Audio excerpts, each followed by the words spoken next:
देशामध्ये सध्या निवडणुकांचं वारं वाहत आहे. लोकसभेची निवडणूक आहे. अनेक दिग्गज मंडळी आपलं नशीब आजमावत आहेत.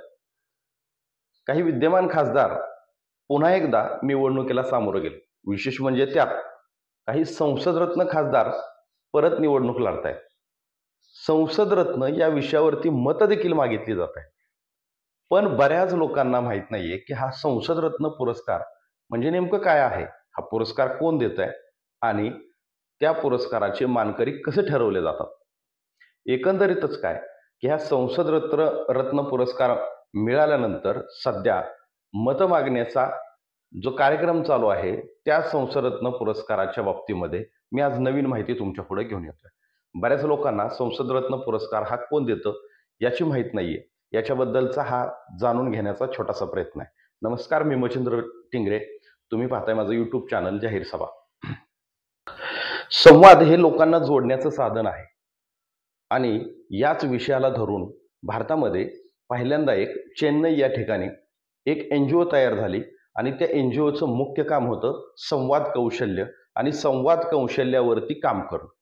या NGOच्या मते किंवा या NGOचे जे फाउंडर अध्यक्ष आहेत, जे संस्थापक आहेत, त्यांच्या मते या देशामध्ये संवाद बरंच काही घडवू शकतो. त्याच्यामध्ये समाजातले अनेक घटक आहेत की त्यांचा समाजाशी होणारा संवाद हा अत्यंत महत्त्वाचा असतो. हा संवाद समाजात बदल करू शकतो. यासाठी श्रीनिवासन या व्यक्तीनं एक संस्था स्थापन केली. त्या संस्थेचं नाव आहे prime point foundation. Prime point foundation ही जी संस्था आहे ती चेन्नईमध्ये आहे. चेन्नईमध्ये ही संस्था 1999 साली उभा राहिली. 1999 साली उभा राहिल्यानंतर या संस्थेच्या माध्यमातून समाजातले डॉक्टर, शिक्षक आणि समाजाशी निगडीत येणाऱ्या प्रत्येक घटकांवरती या संस्थेनं काम करायला सुरुवात केली. याच्या माध्यमातून संवादाच्या माध्यमातून आपण देश बदलू शकतो, देशाचं भवितव्य घडवू शकतो. याच्यासाठी वेगवेगळे सेमिनार, ट्रेनिंग अशा पद्धतीचे अरेंजमेंट या NGO कडून केली जाते. सगळ्यात महत्त्वाचं ही NGO नॉन प्रॉफिट आहे. श्रीनिवासन हे अतिशय अभ्यासू एक व्यक्तिमत्व म्हणून चेन्नईमध्ये त्यांची ओळख आहे. विशेष म्हणजे माजी राष्ट्रपती APJ अब्दुल कलाम हे देखील त्यांना ओळखतात. माजी राष्ट्रपती APJ अब्दुल कलाम हे त्यांना साधारणतः 2007 मध्ये भेटले होते. त्यावेळी त्या संस्थेचं कामकाज बघून माजी राष्ट्रपती APJ अब्दुल कलाम यांनी श्रीनिवासन यांच्या समोर तुम्ही जर संवाद करणाऱ्या लोकांना पुरस्कार देत असाल तर हा पुरस्कार संसदेत काम करणाऱ्या काही खासदारांना पण दिला पाहिजे अशी भूमिका त्यांनी मांडली. त्याच्यावरती श्रीनिवासन यांनी काम केलं आणि संसदेमधल्या काही खासदारांना हा पुरस्कार देण्याचा प्रयोजना त्यांनी आखली. ही प्रयोजना आखण्यासाठी त्यांना 3 वर्ष गेली.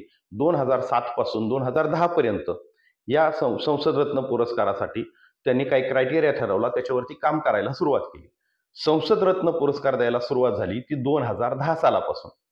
2010 साली पहिल्यांदा भारतामध्ये संसदरत्न पुरस्कार देण्याची प्रथा सुरू झाली आणि ती सुरू केली प्राईम पॉईंट फाउंडेशन या संस्थेनं.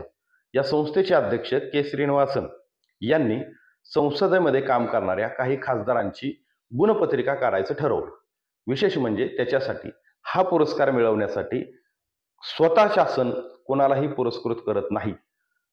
संसदेत काम करणाऱ्या खासदारांना स्वतःचं ॲप्लिकेशन या संस्थेकडे पाठवावं लागतं आणि मग त्या खासदारांनी त्यांची पाठवलेलं ॲप्लिकेशन, त्यांनी पाठवलेल्या त्यांच्या कामकाजाची माहिती याच्यावरती एक कमिटी नेमण्यात आलेली आहे. या कमिटीमध्ये सध्या काम करत आहेत स्वतः या संस्थेचे संस्थापक अध्यक्ष श्रीनिवासन, ॲडव्होकेट प्रियदर्शनी राव.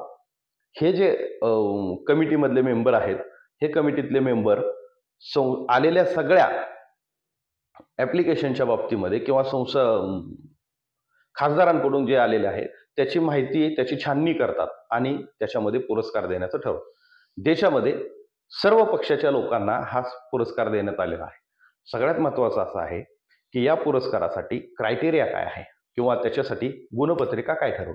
याच्यामध्ये प्रामुख्याने त्यांनी संसदेच्या हिवाळी अधिवेशनामध्ये लोकांनी तुम्हाला निवडून दिलेलं आहे, तर त्याच्यामध्ये तुम्ही त्या हिवाळी अधिवेशनामध्ये किंवा कोणत्याही अधिवेशनामध्ये तुमची उपस्थिती किती आहे, त्या उपस्थितीमध्ये त्याच्यानंतर तुम्ही उपस्थित राहिल्याच्या नंतर तुम्ही कोणत्या प्रश्नांवरती बोलताय तुम्ही जे बोलताय ते प्रभावी बोलताय का?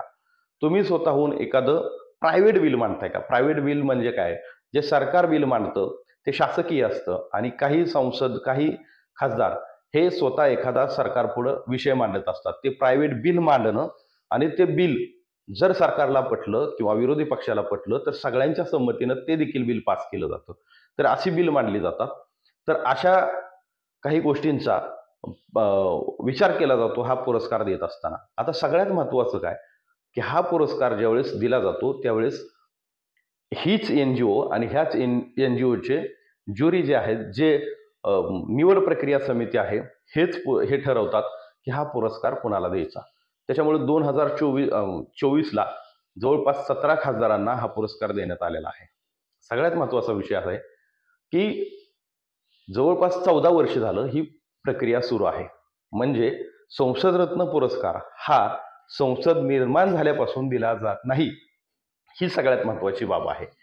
त्यानंतर दुसरा विषय असा आहे, की संसदरत्न पुरस्कार देण्यासाठी स्वतः संसद भवनातून, शासनाकडून, सरकारकडून कोणतीही माहिती रीतसर पुरवली जात नाही किंवा शासन त्याच्यासाठी कुठलीही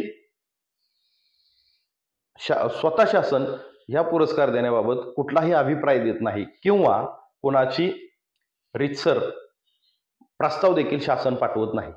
प्रस्ताव हे खासदारांनीच पाठवायचे असतात आणि त्याच्यातून ही निवड केली जाते. आता ह्या संसदरत्न पुरस्कार मिळाल्याच्या नंतर सध्या महाराष्ट्रामध्ये आम्हाला संसदरत्न पुरस्कार मिळालेला आहे म्हणून आम्हाला मतं द्या, हा विषय राबवला जात आहे. मला एक उदाहरण द्यायचं आहे. त्या उदाहरणानंतर मला नेमकं काय म्हणायचं हे तुम्ही समजून घ्या. सगळ्यात महत्त्वाचा विषय आहे, की एक उदाहरण आपण पाहूया.